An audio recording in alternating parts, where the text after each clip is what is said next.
Is Project Hail Mary a touchdown or an interception? Let's rant about it.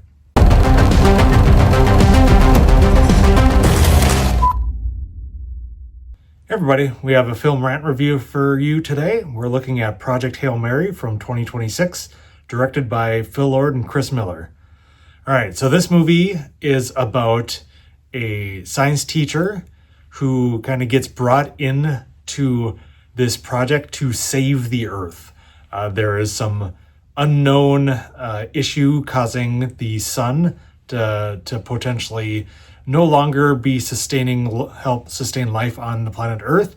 So he gets recruited to help with that and ultimately goes on a mission to try to figure out how they can save Earth.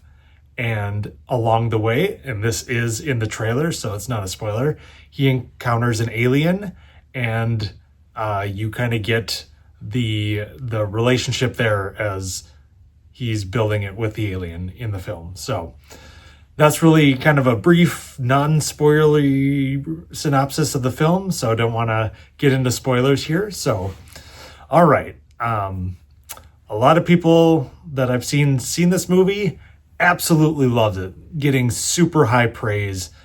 People loving this movie up and down, everybody that I've talked to. So what's my take? I think the movie is good. I do enjoy this film. It is a good film. Is it a great film, or is this the greatest film ever made?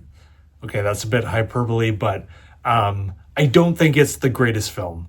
But it's really good. It's good. I'll say that. It's hard not to compare it to The Martian because they're both from books from the same author, and similar tones, similar themes, and things like that. So as part of the review here, I might hearken on that film adaptation a little bit. So kind of give you some perspectives of my thoughts. So some of the good things. So I thought Ryan Gosling did a really good job with this film. He did well. Him and the rapport with the alien was a very, very good kind of partner, buddy cop, or buddy film, as it were. Buddy cop, buddy film. So I thought their rapport was done pretty well in the film. So I did enjoy that. The film does well with the comedy in it, and I'll get to that later, but a lot of levity. It has a lot of fun elements in the film. So a lot of fun elements, and it does have some pretty good emotional beats in there as well. That was one thing that I wanted to make sure, that there were certain emotional scenes that kind of make you feel the impact of what they're doing. And there were some of that in this film that I thought were pretty darn effective. So yeah, those things were done really well. But outside of that, I'll kind of get into maybe not so great. So the thing with The Martian is I felt like the stakes were very high and very real, and you felt that in the film. For this film, I didn't feel those stakes. Like the stakes of the world being in jeopardy kind of get lost for a vast majority of the runtime of the film. I mean, you understand why Ryan Gosling's character is in space, but you don't feel the immediacy of that. Whereas in The Martian, he's stuck on Mars and you feel it every time. Like everything he's doing is doing to survive, and everything that they're doing on Earth is to help him survive. So there is that constant immediacy where you feel the urgency of what's going on. In this film, there are long parts of the runtime that kind of ignores that fact. And hearkening back to what I said about the comedy, I felt like in the first two acts of this film, it was a bit too much comedy. It was just joke after joke after joke. Like every scene had to have a joke or a levity moment. And I thought that really took away from kind of the drama of what was going on.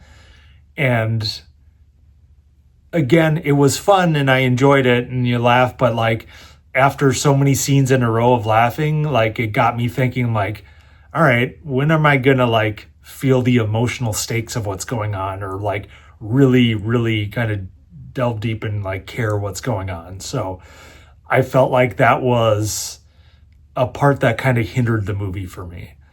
Another element is I did really feel the runtime, especially towards the end of this film.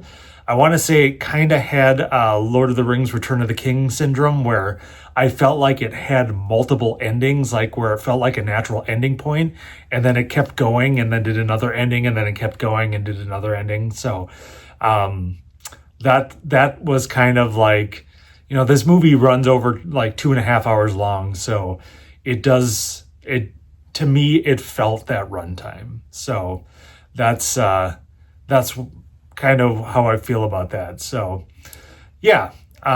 Is this the greatest sci-fi film of the 2020s? I think that's been popping up.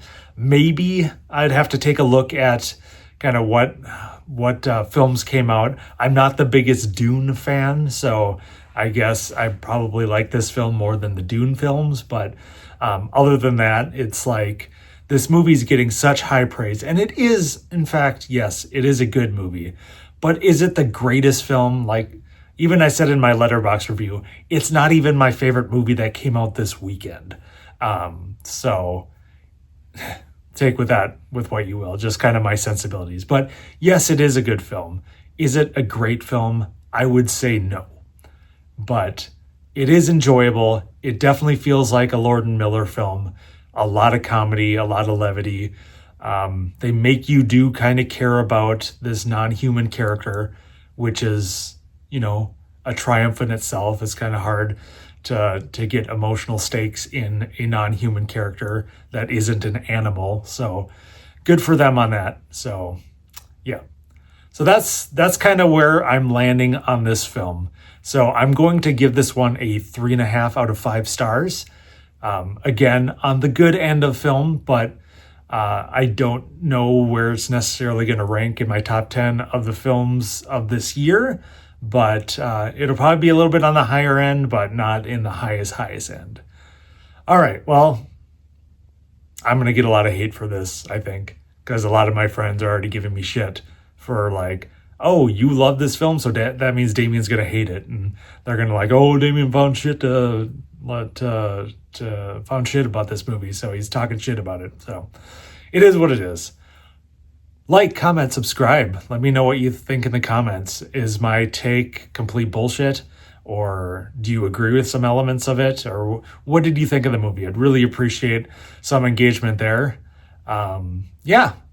And hopefully we will continue. I don't know if this week we'll have another kids movie night review. I think my kids might have some stuff going on this weekend, so we'll see. But I do try to plan on hopefully seeing some newer films coming up here very shortly, some of the new releases. So more content on the channel, which would be good. All right, well, I appreciate it again. And if I don't see you again, bye forever.